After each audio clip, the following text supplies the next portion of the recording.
എല്ലാവർക്കും എൻ്റെ വിനീതമായ പ്രണാമം.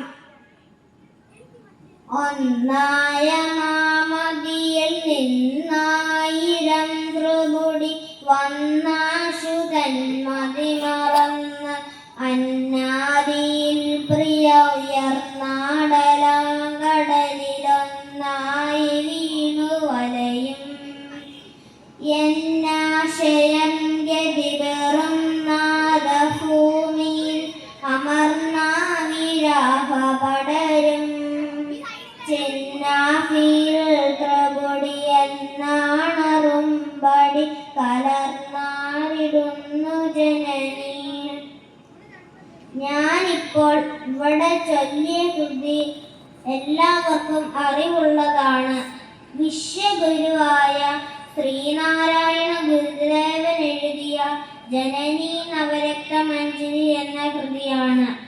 ഇന്നത്തെ എൻ്റെ കൊച്ചു പ്രഭാഷണത്തിൻ്റെ വിഷയമെന്ന് പറയുന്നത് ഈ കൃതി എഴുതുവാനുണ്ടായ സാഹചര്യമാണ്. ഗുരുവിൻ്റെ ശാരദ അറിവിൻ്റെ ദേവതയാണ്. 1908 അഥവാ കൊല്ലവർഷം 1084 ചിങ്ങം 26 മഹാഗുരുവിൻ്റെ 53ാമത് പിറന്നാൾ ദിനമായിരുന്നു. അന്ന് ശിവഗിരിയിൽ വെച്ച് ശാരദാ മഠത്തിന് തറക്കല്ലിട്ടു. ഈ അവസരത്തിൽ ശിവഗിരിയിൽ വെച്ച് രചിച്ചതാണ് ജ്ഞാന ഗംഗ അമൃത സ്വരൂപമായ ജനനി നവരക്തമഞ്ജരി എന്ന കൃതി. ഇവിടെ ജനനി എന്ന് സ്തുതിക്കുന്നത് ശ്രീ ശാരദാദേവിയെയാണ്. ദേവിയെ ഒന്നായ മാമതിയിൽ എന്നും മേലായ മൂലമതി എന്നും നാദരൂപിണി എന്നും ഗുരുദേവൻ വർണ്ണിക്കുന്നുണ്ട്. 9 ശ്ലോകങ്ങൾ അഥവാ മന്ത്രങ്ങൾ അടങ്ങുന്നതാണ് ഈ കൃതി. സർവവിദ്യാദേവതയായ ജ്ഞാനസ്വരൂപിണിയാണ് ഗുരുദേവന്റെ ശാരദാദേവി.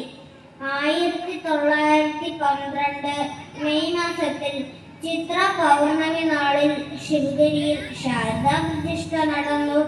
ശിവഗിരിയിൽ ശാരദാ പ്രതിഷ്ഠ നടത്തിയതിനു ശേഷം അവിടം ശാരദാ മഠം എന്ന പേരിൽ അറിയപ്പെടുന്നു.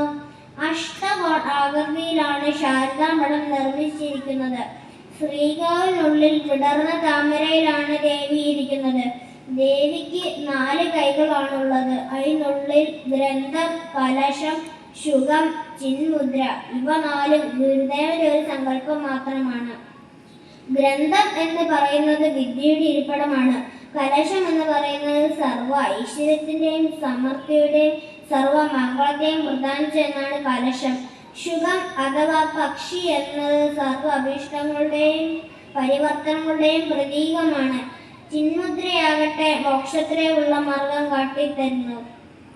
സർവാഭീഷ്ടങ്ങളുടെയും സർവവിദ്യയുടെയും ഐശ്വര്യത്തിന്റെയും സമൃദ്ധിയുടെയും മുക്തിയുടെയും സ്വരൂപിണിയാണ് ശ്രീ ശാരദാദേവി.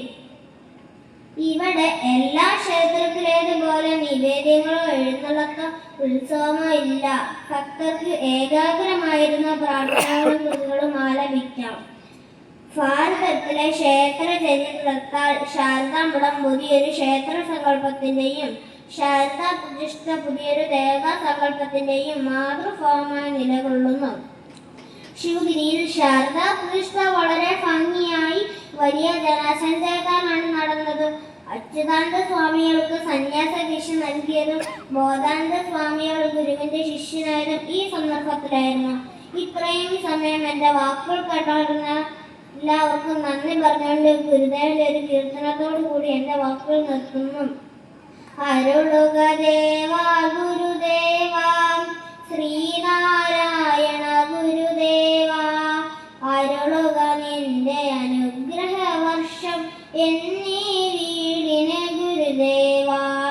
ഗുരുവാണല്ലോ ബ്രഹ്മാവ്, ഗുരുവാണല്ലോ വിഷ്ണു, ഗുരുവാണല്ലോ ശിവനം സാക്ഷാൽ, ഗുരുവാകുന്നു പരബ്രഹ്മം. നീയാണീശ്വരരൂപം ഞങ്ങൾക്കാരാധിക്കാൻ ഗുരുദേവാ. നീയേ ബ്രഹ്മ വിഷ്ണു മഹേശ്വര എല്ലാമെല്ലാം ഗുരുദേവാ. തിരകളിനി ചെറുതോണി തുഴഞ്ഞു കരേറുമ്പോൾ കാറ്റും കോളും ഉരയ്ക്കാതതിനെ കാത്തരുളേണം ഗുരുദേവ. സ്നേഹം പുലരണമീ വീട്ടിൽ മനഃശാന്തി ലഭിക്കണമെല്ലാവർക്കും. ജീവിത സൗഖ്യം പുലരണമൈശ്വരദേവത ഇവിടെ വസിക്കണം. അയൽവക്കങ്ങളിലുള്ളവരാത്മസഹോദരരായി തീരണം. അയലുതഴയ്ക്കാൻ യത്നിക്കണം. അരുളപ്പാടുക പുലരേണം. നന്മ ലഭിക്കാൻ ദുരിതമകറ്റാൻ നമിച്ചിടുന്നു ഗുരുദേവ. ഞങ്ങൾ സമർപ്പിക്കുന്നീ പ്രാർത്ഥന നിൻപദമലരിൽ ഗുരുദേവ. ഗുരുദേവന്റെ അനുഗ്രഹം എല്ലാവർക്കും ഉണ്ടാകട്ടെ എന്ന് പ്രാർത്ഥിച്ചുകൊണ്ട് എൻ്റെ വാക്കുകൾ നിർത്തുന്നു. നന്ദി, നമസ്കാരം. ധർമ്മം വിജയിക്കട്ടെ.